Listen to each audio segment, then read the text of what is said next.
Welcome dear students, in this video we are going to discuss a question of chemical kinetics for class 12th chemistry. ठीक है, तो class 12th की chemistry के लिए हम एक क्वेश्चन सॉल्व करने जा रहे हैं. ठीक है, केमिकल काइनेटिक्स का ये बहुत इंपॉर्टेंट क्वेश्चन है. इसी टाइप के क्वेश्चन जनरली पूछे जाते हैं. जनरली के ये कंफर्म है कि इसी टाइप से कोई क्वेश्चन पूछा जाएगा, तो आज हम इसे सॉल्व करेंगे. तो क्वेश्चन क्या है, a first order reaction is 25% completed in 40 minutes. तो मतलब जो रिएक्शन कंप्लीट हो गई है हम उसे क्या लिखते हैं. ठीक है, हम गिवन सबसे पहले मैंने आपको बता रखा है पहले भी कि क्वेश्चन पेपर सॉल्व कैसे करना है.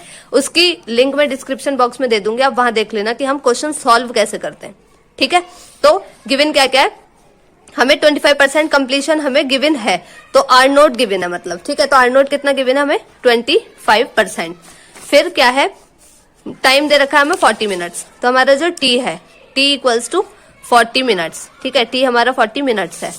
देन हमें कैलकुलेट क्या करना है, calculate the value of rate constant. Rate constant मतलब हमें फाइंड क्या करना है, वो तो हमने गिवन लिखा, अब हमें फाइंड लिखना है. तो फाइंड हमें करना है रेट कांस्टेंट.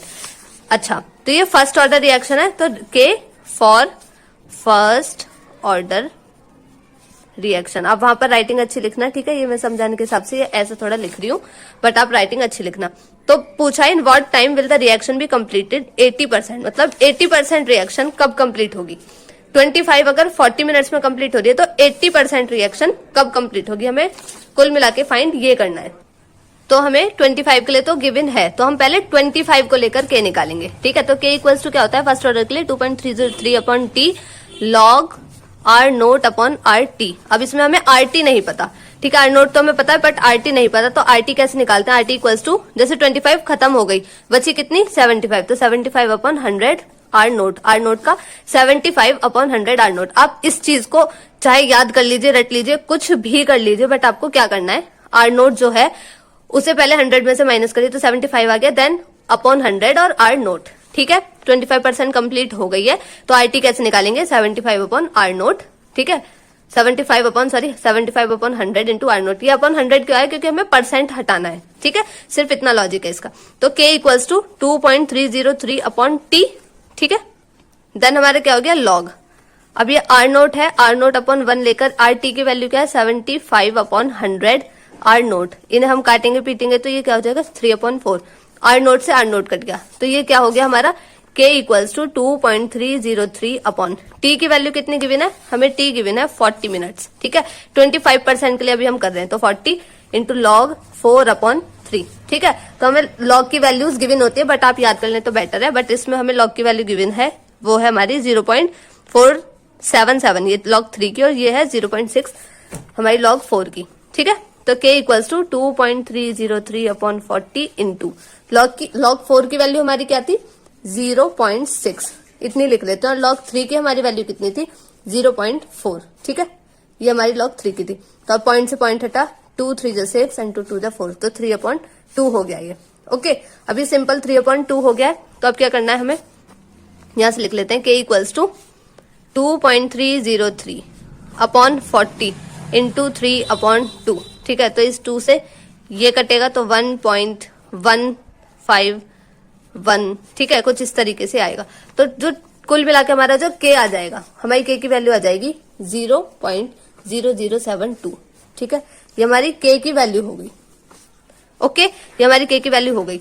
ये किसके लिए है, के हमारा 25% कंप्लीशन के लिए. हमें फाइंड क्या करना था 80% रिएक्शन के लिए टाइम. मतलब जब 80% रिएक्शन कंप्लीट हो गई है उसके लिए हमें टाइम फाइंड करना है. ओके, सो 80% के लिए हमें टाइम फाइंड करना है, तो अब हम 80% के हिसाब से करेंगे. तो ये इस बार आर नोट हमारा क्या है 80%. ठीक है, तो आर टी निकालेंगे, तो आर टी कैसे निकालना है, सिंपल, जो आर नोट है उसे पहले 100 से माइनस करो, तो मतलब 20 अपॉन 100 आर नोट. ठीक है, तो इसके लिए के इक्वल्स टू, अब के फर्स्ट ऑर्डर रिएक्शन के लिए जो के आया है, के हमेशा सेम होता है. ठीक है, किसी भी ऑर्डर ऑफ रिएक्शन के लिए के हमेशा सेम होता है. हमें टाइम फाइंड करना है, तो इस बार हमारे पास के है, तो पहले के का फॉर्मूला लिखेंगे 2.303 upon T log are naught upon R T. अब इसके लिए आर नोट अलग है, आर टी अलग है, तो के इक्वल्स टू 2.303. टी हमें फाइंड करना है, के है, ये है हमारा के, लॉग आर नोट रख दिया अपॉन 1 अपॉन आर टी क्या है इसमें 20 अपॉन 100, तो हम पहले ही से कर लेते हैं 1/5. तो 1/5 मतलब ये आर नोट अपॉन 5 भी कर सकते हैं, क्योंकि 1 इंटू आर नोट क्या हो जाएगा, आर नोट ही हो जाएगा। आर नोट से आर नोट कट गया, तो ये सिंपल क्या हो गया, k equals to 2.303 upon t log 5। ठीक है, ये हो गया हमारा। अब k की वैल्यू हमें गिवन है 0 गिवन के हमने फाइंड कर लिया 0.0072 इक्वल्स टू 2.303 अपॉन t हमें फाइंड करना है, और log 5। तो अब इसमें हमें क्या करना है, ये t इधर आ जाएगा, तो t equals to 2.303 upon 0.0072 into log 5 की वैल्यू हमारी होती है 0.698। ठीक है, तो हमारी log 5 की वैल्यू होती है ये वाली। ठीक है, आप log की वैल्यू याद रखें तो ज्यादा बेटर है। तो t इसे हम सॉल्व करेंगे। ठीक है, उसके बाद ये देखो ये वाला पॉइंट, ये पॉइंट्स हटाकर हम इन्हें जब सॉल्व करेंगे तो हमारा जो आंसर आएगा टोटल, जो हमारा t आएगा वो कितना आएगा, 223। ठीक है, 2 to 3 मिनट्स आ जाएंगी अप्रॉक्स। ठीक है, अगर आपका परफेक्ट आंसर नहीं आता तो आप अप्रॉक्स लिख सकते हैं। तो ये होता है। तो सिंपल क्वेश्चन में पूछा क्या, कहा क्या था कि 25% कोई रिएक्शन हुई है तो उसने 40 मिनट्स लिए। ठीक है, तो उसके लिए आपको क्या करना था, पहले आपने k निकाला। उसके लिए क्यों निकाला, क्योंकि आपको 25% का टाइम दे रखा था, आपको बताना था कि 80% रिएक्शन कितनी देर में कंप्लीट होगी, तो उसमें कितना टाइम लगेगा। ठीक है, तो k सबके लिए सेम होता है फर्स्ट ऑर्डर के लिए। तो हमने पहले क्या करा, हमने इनका यूज करके, जो गिवन वैल्यूज है उनका यूज करके पहले फर्स्ट ऑर्डर के लिए k निकाला, ताकि हम 80% का टाइम निकाल सके। ठीक है, तो ये होता है, ये तरीका होता है, और इसी बेस पर क्वेश्चन आएंगे। ठीक है, थोड़ा बहुत चेंज हो सकता है क्वेश्चन, बट इसी टाइप का क्वेश्चन आएगा।